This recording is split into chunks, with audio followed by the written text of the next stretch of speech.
Good afternoon सभी social science के फौज। आज हम लोग डिस्कस कर रहे हैं free and fair electoral competition. ये डेमोक्रेसी का फीचर्स हम लोग पढ़ रहे थे। Free and fair electoral competition, democracy का फीचर्स।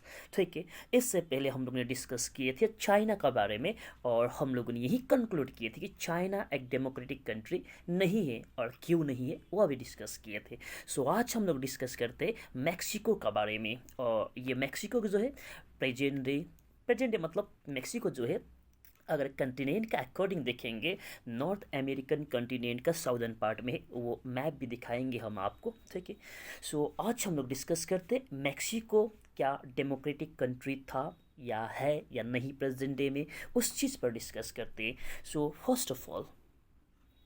हाँ फर्स्ट ऑफ ऑल देखिए, holds election after every 6 years. Mexico में एवरी 6 ईयर्स में वहाँ पर इलेक्शन होता है, और वो इलेक्शन इसीलिए होता है ताकि वहाँ का प्रेसिडेंट को इलेक्ट कर सके। ठीक है, दैट मीन्स से डेमोक्रेसी का फीचर है। सही है कि इसको डेमोक्रेटिक कंट्री मान सकते हैं, क्योंकि इलेक्शन हो रहा है एवरी 6 ईयर्स में, और वो इलेक्शन किस लिए हो रहा है, वहाँ का प्रेसिडेंट को इलेक्ट करने के लिए। तो हम इसको डेमोक्रेटिक कंट्री मान सकते इस पॉइंट ऑफ व्यू से। बट नेक्स्ट पॉइंट भी देखेंगे। Okay, country has never been under dictator and military rule. और सेकेंड पॉइंट ये कह रहा है कि मैक्सिको जो है कभी भी डिक्टेटोरियल रूल वहाँ पर नहीं रहा है, मिलिट्री रूल वहाँ पर नहीं रहा है। तो इस पॉइंट व्यू से भी अगर देखेंगे तो मैक्सिको एक डेमोक्रेटिक कंट्री है। ठीक है, अब हम लोग चलते और थर्ड स्टेट पर। हाँ, opposition party did contest election. Opposition party भी वहाँ पर इलेक्शन कंटेस्ट करते हैं। तो ये भी हम लोग देख रहे हैं कि ये तीनों फीचर्स जो है, all this three features show us proof us that Mexico is a democratic country. ठीक है, डेमोक्रेटिक कंट्री है। ठीक है, यहाँ तक तो ये मालूम पड़ा। बट यहाँ पर एक बड़ा सा क्वेश्चन मार्क तब आता है, इस लाइन को देखिएगा, but never manage to win. That means opposition party election तो कंटेस्ट करते हैं, किंतु जीतते कभी भी नहीं है। तो डेमोक्रेसी में यही कहा जाता है, अगर अपोजिशन पार्टी इलेक्शन कंटेस्ट कर रहे हैं बट कभी भी जीत नहीं रहे, कोई एक पर्टिकुलर पार्टी कंटिन्यूसली इलेक्शन जीत रहा है, तो डेफिनेटली वहाँ कुछ लोचा है ना, कुछ तो लोचा है। दाल में कुछ तो काला है। तो चलते हैं, वो कौन सा पार्टी है, फर्स्ट ऑफ ऑल यही देखेंगे वो कौन सा पार्टी है कि वहाँ पर अक्सर इलेक्शन वही जीतता है। तो वो पॉलिटिकल पार्टी है PRI, शॉर्ट में कहते हैं PRI, और इसका फुल फॉर्म है इंस्टीट्यूशनल रिवोल्यूशनरी पार्टी। ठीक है, पार्टी का नाम भी उल्टा ही है, PRI। तो पार्टी पार्टी रिवोल्यूशनरी इंस्टीट्यूशनल होना चाहिए, किंतु ये पार्टी काम ही उल्टा करता है, इसीलिए इसका नाम भी उल्टा से आ रहा है। PRI में I से इंस्टीट्यूशनल, R से रिवोल्यूशनरी, एंड P से पार्टी। ठीक है, ये पार्टी का फुल फॉर्म है, और जनरली 1 मार्क में यहाँ से क्वेश्चन भी सेट करता है। ओके, अब ये पार्टी रूल करते हैं मैक्सिको में कंटिन्यूसली 2000 तक। दैट मीन्स 2000 तक इस पार्टी ने मैक्सिको में रूल किया है। तो कब से question might arise in your mind but never asked in the examination. ठीक है, इस पॉइंट पर डिस्कस नहीं किया है बुक में कि कब से। तो जनरली ये 1930 में अगर देखेंगे, मैक्सिको जो है 1930 में ये PRI पार्टी का फॉर्मेशन हुआ था। 1930 भी नहीं, 1929 में भी ये फॉर्मेशन हुआ था इस पार्टी का, किंतु उस समय इस पार्टी का नाम कुछ अलग था, बाद में पार्टी का नाम चेंज हुआ है। ठीक है, तो 1929 से अगर हम यहाँ पर लेके चलेंगे 2000 तक, कहने का मतलब अप्रोक्स 71 ईयर्स कंटिन्यूसली एक ही पार्टी मैक्सिको में रूल करता रहा।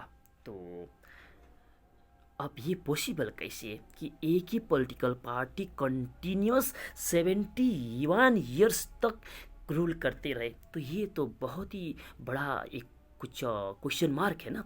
तो चलते ये कैसे पॉसिबल है, हाउ एंड वाई, है ना। चलो अब हम लोग देखते हैं कि ये कैसे पॉसिबल है। यहाँ तक अभी जो भी हम लोगों ने देखे कि सारा चीज़ तो यहाँ पर डेमोक्रेसी में जो हो रहा था वही चीज़ वहाँ पर था, तो हम इसको डेमोक्रेटिक कंट्री नहीं है कैसे कहेंगे। हाँ, एक ही चीज़ हमको यहाँ पर कुछ डाउट, एक ही चीज़ था कि लास्ट 71 ईयर्स से एक ही पॉलिटिकल पार्टी कंटिन्यूसली इलेक्शन जीतते आ रहे थे, उसी का गवर्नमेंट था। ये हम लोगों में थोड़ा सा लोचा था, दाल में कुछ काला था। तो चलते हैं देखते हैं कि वो क्या चीज़ था, क्या पला था ये पीआरआई कि ये अक्सर इलेक्शन जीतते ही रहे। तो हाउ एंड वाई। ओके, चलो first of all PRI used डॉटी tricks to win the election. That means first of all इसने क्या किया, डॉटी ट्रिक्स का यूज़ करते थे इलेक्शन को जीतने के लिए। ठीक है, इसीलिए तो टॉपिक था free and fair electoral competition. Electoral competition जो है फ्री एंड फेयर होना चाहिए, बट यहाँ क्या कह रहा है, PRI ने डॉटी ट्रिक्स यूज़ करते थे इलेक्शन को विन करने के लिए। ओके, सेकेंडली देखिए, टीचर्स ऑफ गवर्नमेंट स्कूल का टीचर्स जो है use to force parents and guardians to vote for the PRI। That means government school का टीचर्स भी फोर्स करते थे पेरेंट्स को और गार्जियन को कि किसको वोट दो, PRI को वोट दो। दैट मीन्स यहाँ पर गवर्नमेंट स्कूल का टीचर्स वो अपना मर्जी से ये चीज़ नहीं कहते थे, उन लोगों पर अपना जो जॉब जो है उसका डर बना हुआ था, इस कदर कि उन लोगों को फोर्सफुली ये काम करवाया जाता था। ठीक है, तो क्या हम इसको डेमोक्रेटिक मानेंगे आप? डेफिनेटली नहीं ना। और इसी तरह से देखेंगे थॉट में, media ignore the activities of opposition political parties except to criticise them. तो मीडिया डेमोक्रेसी का मोस्ट इम्पोर्टेंट पिलर है मीडिया, और विदाउट मीडिया हम डेमोक्रेसी के बारे में इमेजिनेशन भी नहीं कर सकते हैं। और मीडिया जो है कभी भी इंडिपेंडेंट एक्ट करना चाहिए। ठीक है, तो यहाँ पर देखेंगे media ignore the activities of opposition political party. जितना भी अपोजिशन पॉलिटिकल पार्टी है उसका सारा एक्टिविटी को मीडिया यहाँ इग्नोर करते थे, और मीडिया अपोजिशन पार्टी के लिए अगर काम करती थी तो सिर्फ और सिर्फ एक ही काम, अपोजिशन पार्टी को क्रिटिसाइज करना। बट PRI को कभी क्रिटिसाइज नहीं करते थे। PRI का जैसे कि प्रेजेंट डे में कहते हैं ना गोदी मीडिया बोल करके, उस तरह से PRI का गोदी मीडिया थे वहाँ का सभी मीडिया। ठीक है, सो इसको हम क्या डेमोक्रेटिक मानेंगे अब? डेफिनेटली नहीं ना।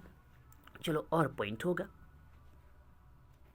ओके, हाँ, और पॉइंट देखिए, sometimes the polling booths were transferred from one place to another in the last minute. That means polling booth को भी ट्रांसफ़र करते थे लास्ट मिनट में, वहाँ एक जगह से दूसरे जगह। दैट मीन्स जिसके कारण लोगों को वोट देने में भी प्रॉब्लम होता था और बहुत सारा गड़बड़ वहाँ पर हो जाता था लास्ट मिनट में जब पोलिंग बूथ को ट्रांसफ़र कर देगा तो। ओके, इसी तरह से all government personnels had to attend party meeting of PRI।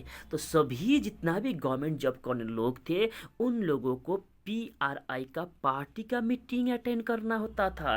तो यहाँ से यही मालूम होता है कि जितना भी गवर्नमेंट जॉब वहाँ पर करते थे उन लोगों को PRI का मेंबर का तरह काम करना होता था, PRI के लिए काम करना होता था। तो क्या ऐसा इंडिया में है क्या? जितना भी गवर्नमेंट जॉब करने वाले लोग हैं तो क्या उन लोगों को जो प्रेजेंट डे में जो इंडिया में जो गवर्नमेंट में जो रूल कर रहा है, जो रूलिंग पार्टी है, क्या उसका पार्टी का मीटिंग अटेंड करना जरूरी है? नहीं ना।